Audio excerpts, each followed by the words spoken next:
Nigeria is currently battling nationwide poor power supply and outages causing untold suffering among citizens. Many of the distribution companies, DISCOs, have apologized to their customers, blaming lower power generation and inadequate load allocation by the Transmission Company of Nigeria, TCN, for the problem. The outages, which started last week in many parts of the country, has worsened the energy crisis in the country.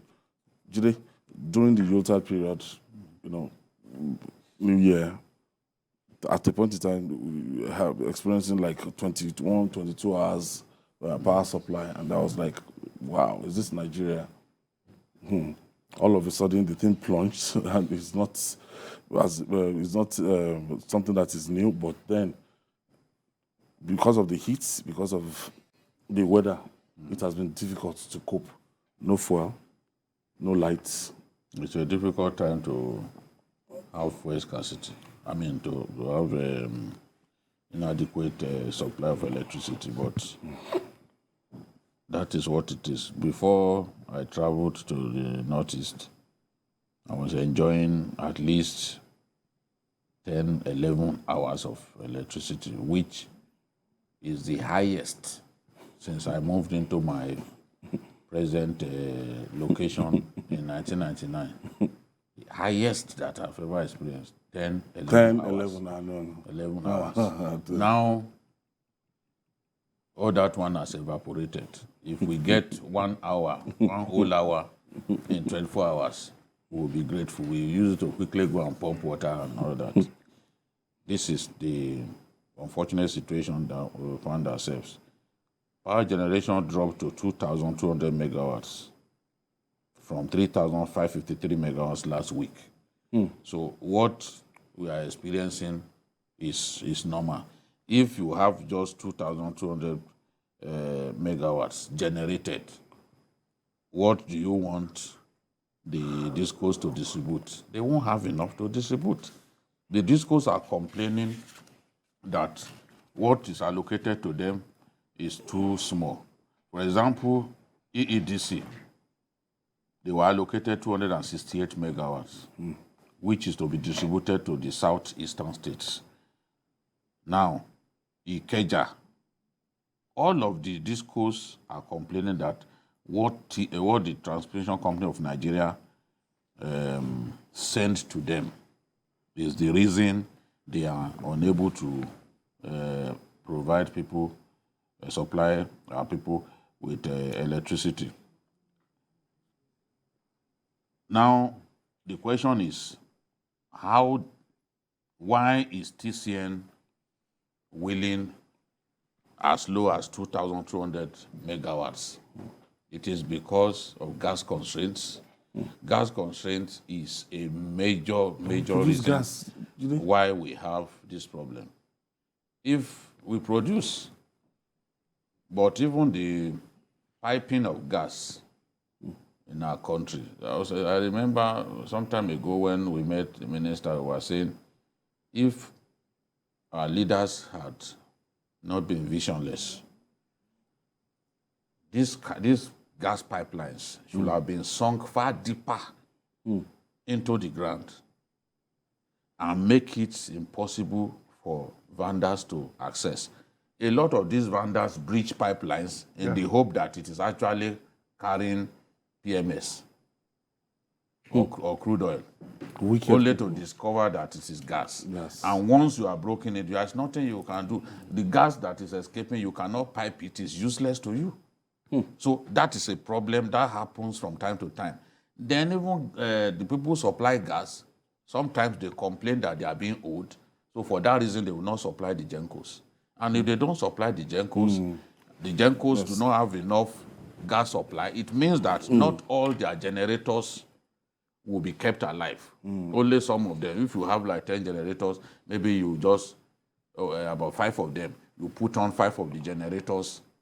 That has already reduced the quantum of electricity that you can generate. So the TCN itself will not be able to wheel enough.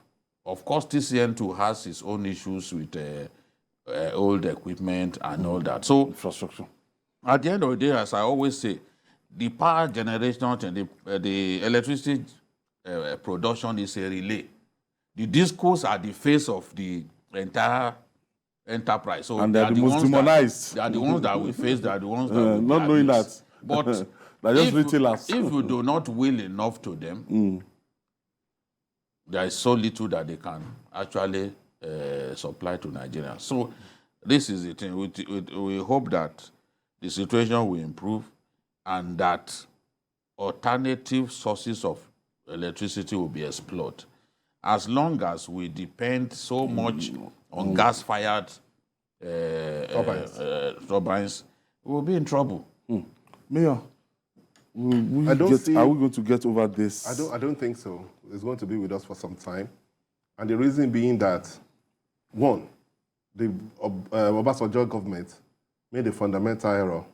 They invested almost $1 billion into energy sector, but most of it was for Gencos, and most of it was turbines. So we have now this problem of getting gas to those turbines. Problem number two has to do with transmission. The grid, the national grid, is the one built by Oyimbos when they came. Nobody has done anything about it until they invested till now. What they just do is palliatives. So the national grid, even sometimes when the Gencos, when they generate, the transmission, the TCN cannot transmit it to the discos. Because if they load the grid with the number of, the grid will collapse.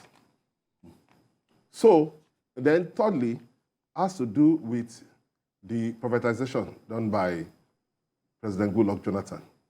Instead of bringing experts in the energy sector to buy these companies, they gave it to friends and cronies.